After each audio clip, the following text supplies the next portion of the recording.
The Discontented Ghost, Chapter 7. My new trials began that very night. When all was still in the house, I quietly paced the corridors, trying to get a new idea. In an unlucky moment in the great entrance hall, my own suit of armor caught my eye. As Oscar pointed out, I had worn it with success at Kenilworth tournament, and had been highly complimented on it by no less a person than the Virgin Queen herself. Impulsively, I lifted off the breastplate, intending to slip it on just to have a look at myself in it, hoping it might lead me to some inspiration. If I have a shortcoming, it is that I am sometimes absent-minded. A fearful crash was heard in the great entrance hall, bringing a rush of male Otises out into the upper hall and down the stairs. There they found the breastplate on the floor, and the Canterville ghost sitting in a high-backed chair, rubbing his knees and cursing in agony.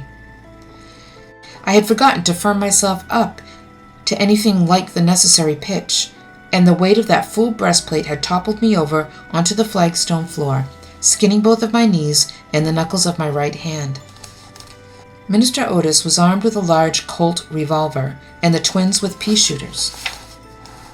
"Coo! It's him again!" cried the twins, and they simultaneously pitted my forehead with direct hits. For once, Oscar was quite factual when he wrote that the ghost started up with a wild shriek of rage and swept through them like a mist, extinguishing Washington Otis's candle as he passed, and so leaving them all in total darkness. Drastic measures were in order. By the time I had reached the top of the staircase, I had decided to spare them nothing. I would subject them to my celebrated peal demoniac laughter.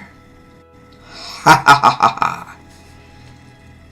The Canterville laugh, that cornucopia of shrieks, gibbers, belches, retches, and rumbles, rang again and again from the old vaulted roof.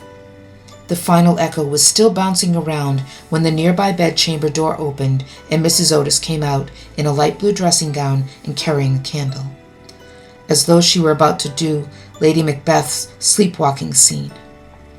She spoke, however, in her usual calm cadences as she handed me a small bottle. "I am afraid you are far from well," she said, "and have brought you a bottle of Dr. Dobell's tincture. If it is indigestion, you will find it a most excellent remedy." I vanished with a deep churchyard groan. We Cantervilles bounced back, however. Ruthlessly determined now, I put together an outfit that Lady Eleanor, an exacting critic, had to agree was a brilliant choice. When we had finished, she held me off at arm's length and surveyed me proudly. "Simon, you have never looked more revolting." Her compliment pleased me so inordinately, I blushed like a schoolgirl. "And that's saying something," she added, causing me almost to strut as I walked toward a full-length mirror to admire myself. "Splendid." "But, Ellie, it's your little touches that make it," I declared generously. The jagged rib bone peeping through a tear in the winding sheet, the hint of leprous skin folded out over the neck frill, the blotch of something nauseously suggestive on the hem of the garment. My dear, I don't know what I'd do without you. I was filled with a new confidence. To date, as I saw it, my failures could be laid at the door of a simple tactical error, a neglect of the horrible. Gyves and chains and manacles are all very well, but they tend to make one more an object of pity than frightfulness. And in my second accidental appearance, of course, I had simply been a figure of fun, a poor lout rubbing his skinned knees. Small wonder that the Otises hadn't taken me seriously. Well, if it was to be the grisly and the gruesome they required to bring them down, then they would have it. No more Mr. Nice Guy. When the hoary grandfather's clock in the great entrance hall told the doleful hour of midnight, I set forth to accomplish my fell purpose. Nearing the passage that led to the Otis's bedrooms, I paused and then turned a corner. As I did so, a flash of lightning revealed a macabre sight that tore a scream from my lips. In that instant, every detail seared into my mind. The bald, burnished head, the round, fat, maggoty white face, the eyes burning with scarlet light, The hellfire mouth, the winding sheet like my own, but hideous in its dead whiteness. The glittering falchion held aloft, and the placard with antique lettering on the cavernous breast. The then blackness blotted all out.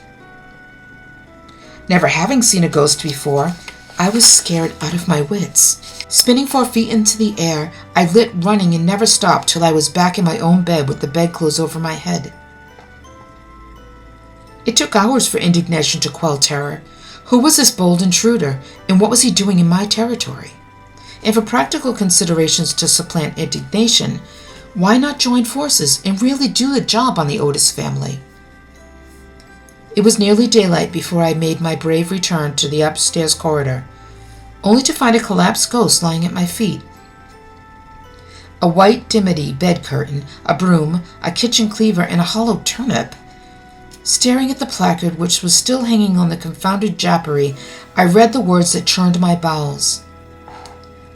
Ye Otis ghost, ye only true and original spook, beware of ye imitations, all others are counterfeit. After that shattering experience, Oscar claimed that I retired to a comfortable lead coffin and stayed there till evening. What nonsense. I think he must have had me confused with that old fraud Count Dracula. The fact is that once I regained the tapestry chamber, I picked up a spoon and went to my night table.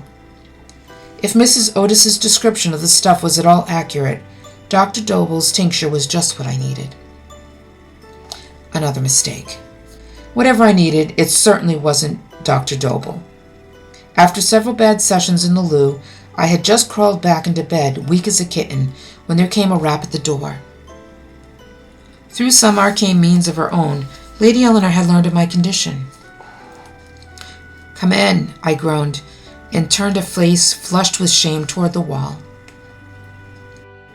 Lady Eleanor slipped in carrying a large steaming bowl and a spoon. She approached the bedside. "Here's what my boy needs," she crooned.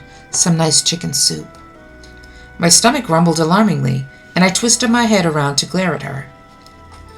"For pity's sake, Ellie, after the agony I've gone through, I couldn't possibly keep a thing in my stomach.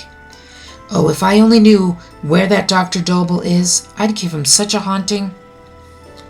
Setting the bowl on my night table, she dipped out a spoonful of soup. "So try a little." And of course she was right. I not only kept the soup down, it tasted good. Soon I was resting more comfortably and feeling up to addressing my new grievances. "Ellie, surely by now you have realized these little fiends are no ordinary adversaries. Have you checked them out? Are you sure they're not a pair of poltergeists on special assignment?" She shook her head pityingly. "No, Simon, you must face it. You are dealing with a pair of ordinary American boys." I rolled weakly onto my back with a heartfelt cry. God help America. But then a spasm of despair passed, and I began to think of Alfred the Great and Robert Bruce, and of John Paul Jones saying, "I have not yet begun to fight," and the good old Canterville courage began to revive. Well, never mind. What's one more little setback? This one hardly counts anyway, since no one even saw me. I'll lie low for a time, and when the next I strike, it shall be for keeps. That's the way to talk. It's the chicken soup. It's done wonders for me. I almost feel like getting up. Lady Eleanor beamed. "My cooking is approving, isn't it? I made it myself." "You didn't." "I did." "Amazing. It's black magic, that's what it is." She frowned. "Please, Simon, don't blaspheme." Then her expression softened again, and she sighed. "What's the matter?" Her fine eyes brooded into space. "Oh, I was just thinking, why couldn't we learn anything when we were young? Why couldn't we understand what was really important? A few kind words, a little appreciation of the things I did do well, might have made me a completely other wife to you. And a softer tongue on your part might have made me another husband. Yes, the thought has occurred to me too, here of late. But still, let's give the past its due. It wasn't all bad. Remember that night on our honeymoon in Venice? When we filled ourselves with spaghetti, alvangole, and good Sauve wine. oceans of it. And then got in a gondola with that nice gondolier who never tried to peek at us, but simply sang and sang. What a night, I sighed, aglow with memories. Oh, Ellie, could it ever be like that again? I hardly think so. Come now, is there no chance at all? Couldn't there be, say, a special dispensation? She laughed briefly. I've heard of some pretty special ones, but nothing quite like that. I lay back on my pillow, a disappointed dreamer. Pity. Still, next time you come, do me a favor. What? Bring me more chicken soup. It's worth a try.